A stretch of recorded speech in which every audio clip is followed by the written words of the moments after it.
नमस्कार दोस्तों, आजकल all India Muslim personal law board की ओर से एक मैसेज वायरल हो रहा है। आप सब जानते हैं कि आप सबको बताया जा रहा है कि उम्मीद क्वार्टर पर वक्फ संपत्तियों का रजिस्टर न करें। इसकी कुछ वजूहात भी बताई गई है।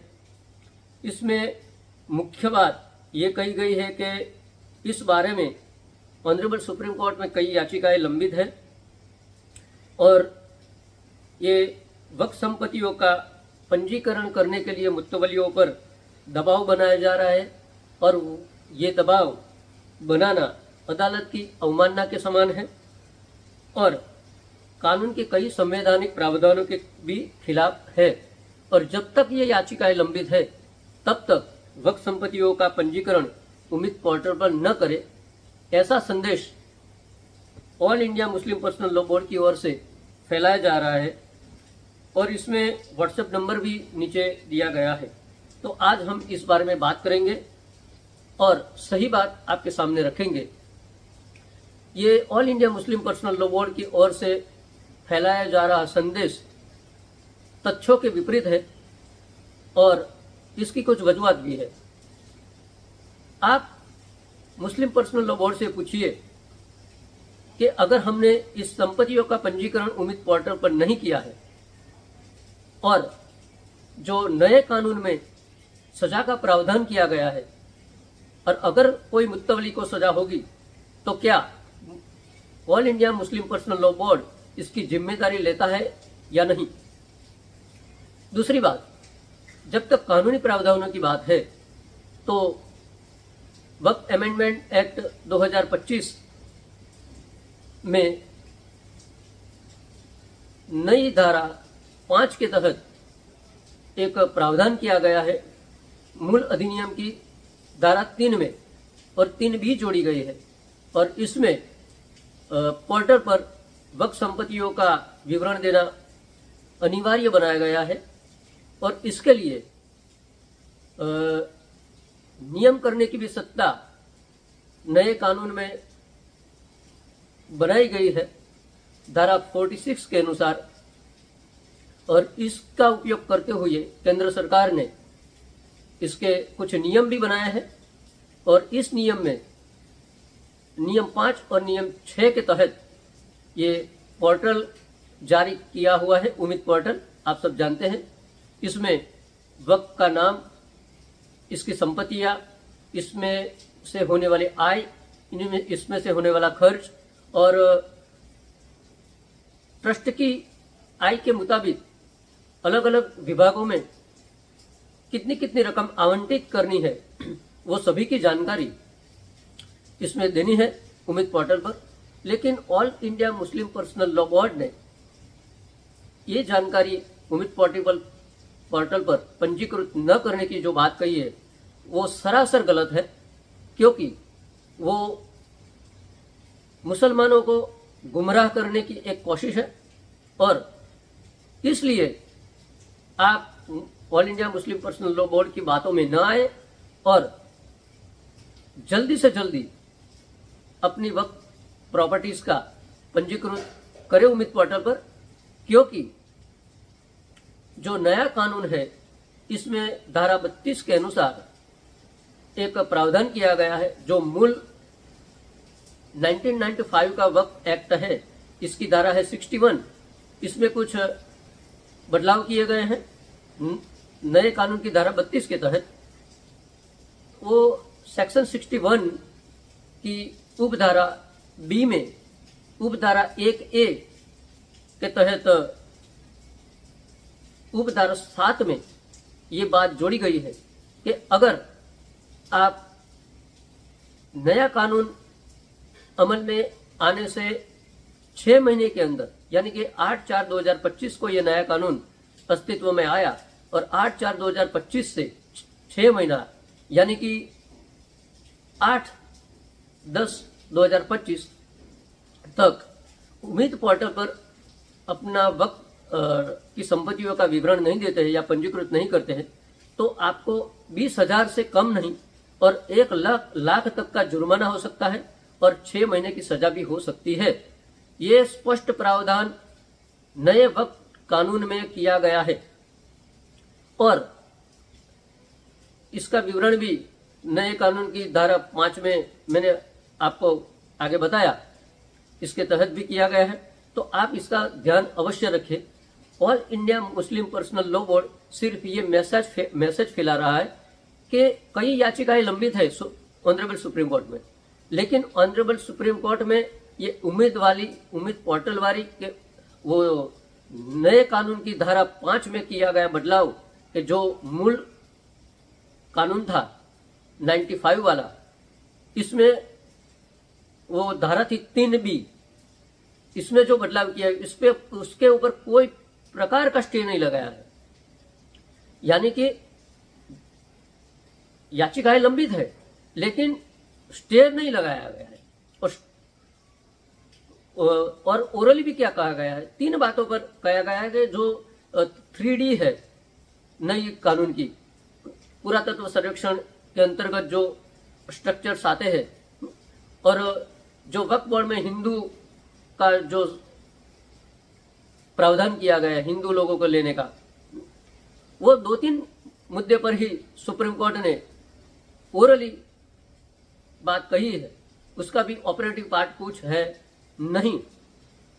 तो ये 3 बातों को छोड़कर किसी भी प्रावधान पर ऑनरेबल सुप्रीम कोर्ट में कुछ भी नहीं कहा है, कुछ भी स्टे लगाया नहीं है। इसलिए आगे जाके सरकार,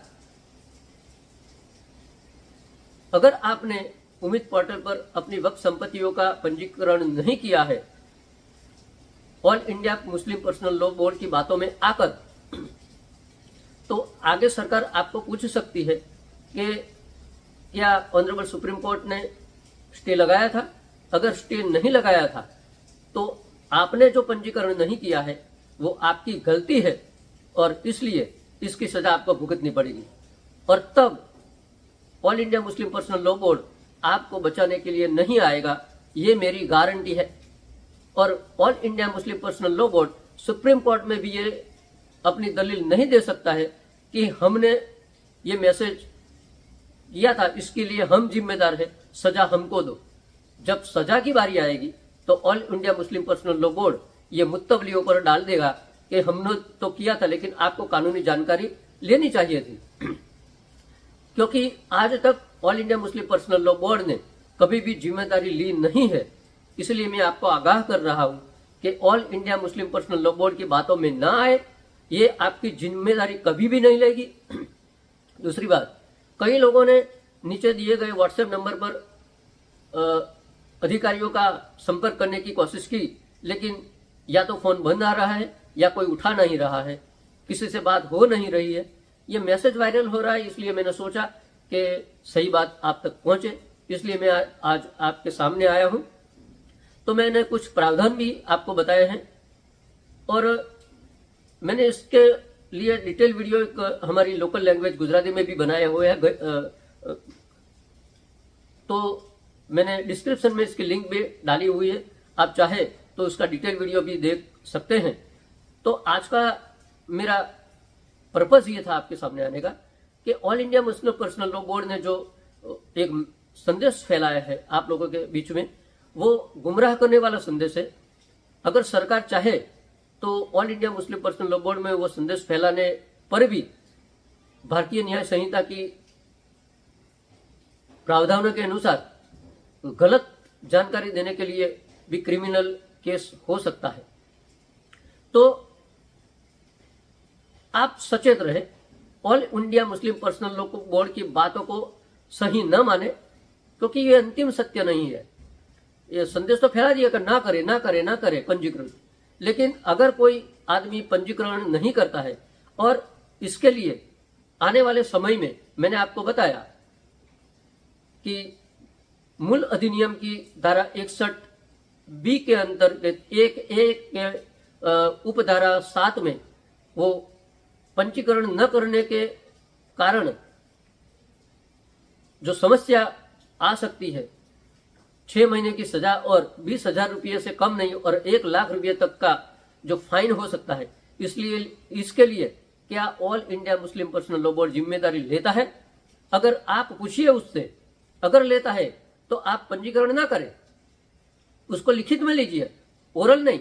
आप लिखित में बताइए कि हमने जो संदेश फैलाया है इसके लिए अगर किसी भी मुत्तवली को इस प्रावधानों के अनुसार समस्या का सामना करना पड़ता है, अगर उसको सजा होती है, अगर उसको जुर्माना होता है, तो इसके सब के लिए हम जिम्मेदार होंगे, ऐसी लिखित में आप लीजिए, तब ये बात बन सकती है।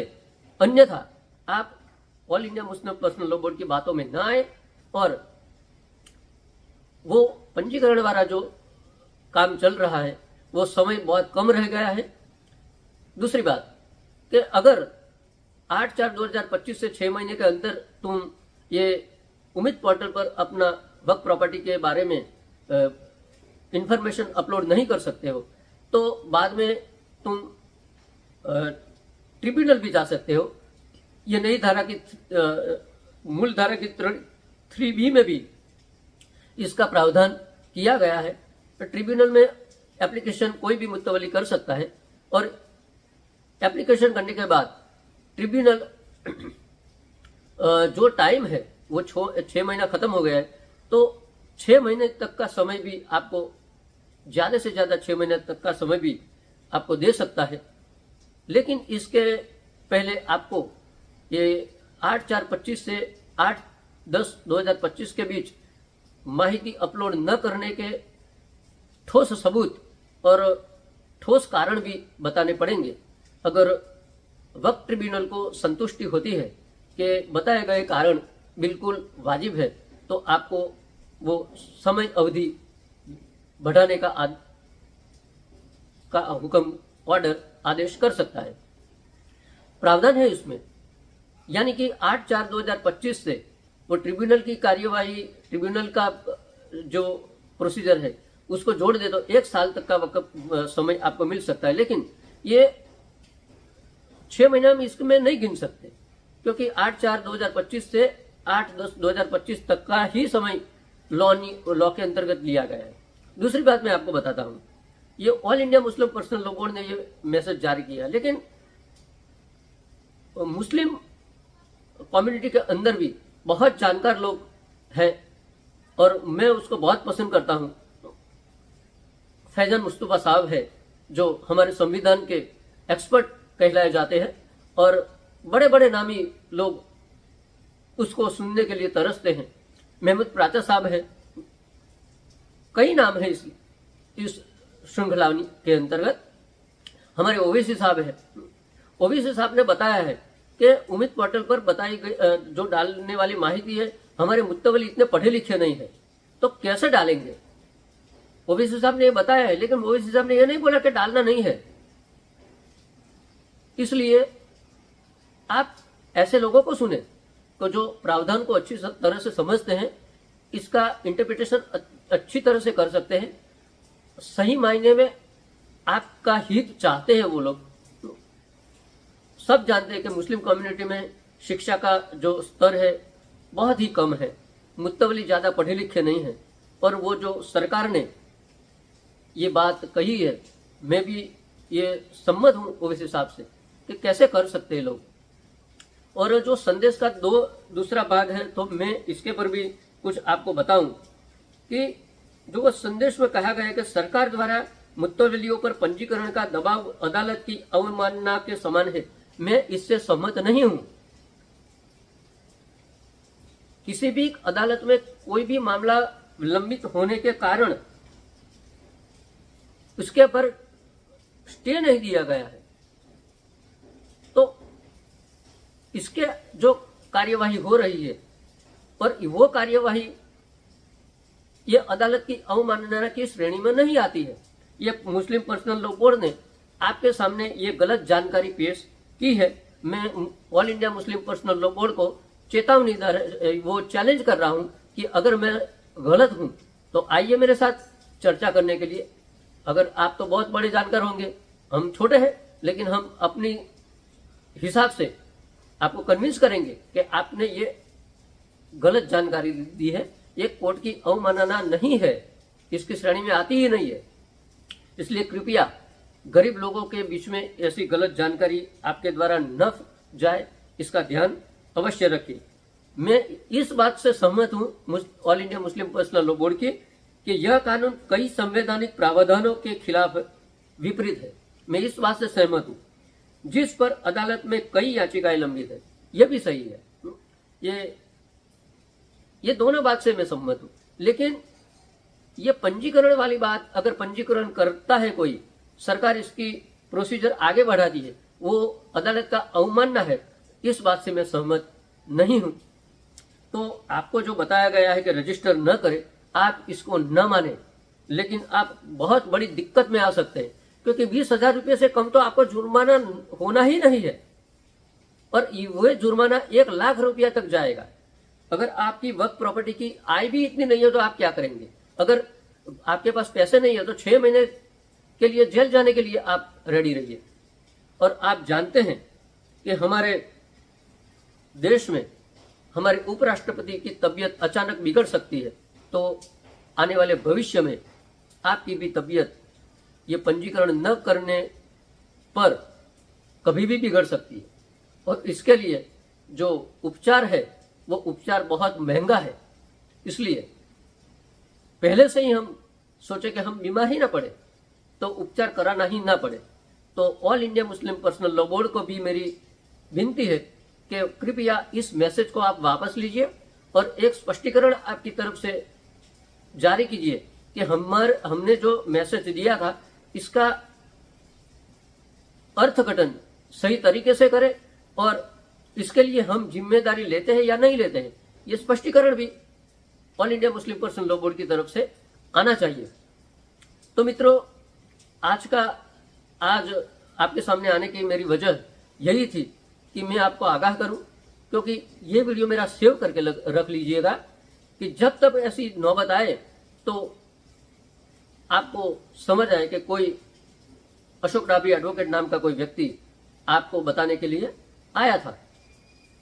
इस बारे में मैंने डिटेल एक गुजराती वीडियो डाला है, इसकी लिंक भी मैं डिस्क्रिप्शन में डाल रहा हूं, तो आप ये भी देखिए और इस वीडियो को भी ज़्यादा से ज़्यादा लोगों पर के शेयर कीजिए, ताकि सही बात लोगों तक पहुंचे और ऐसी गलत जो माहिती स्प्रेड की जा रही है समाज में, इससे लोगों को दिक्कत हो सकती है, तो लोगों को इससे बचने का अवसर भी मिले। मेरी बात से किसी को आपत्ति है तो वो आपत्ति मुझे से दर्ज भी कर सकते हैं। हम इसका वैचारिक समाधान करने की भी कोशिश करेंगे, क्योंकि ये जो मैंने बात कही है वो तो समाज के हित में है। आशा करता हूं कि आज की बात आप लोगों को पसंद आई होगी। अगर पसंद आई हो तो इस वीडियो से ज़्यादा से ज़्यादा शेयर करें, वीडियो को लाइक करें और ये चैनल अशोक डाभी एडवोकेट को सब्सक्राइब करें। आज के दिन इतना ही, और कई बातें लेकर फिर से आएंगे। तब तक के लिए जय संविधान, जय भारत।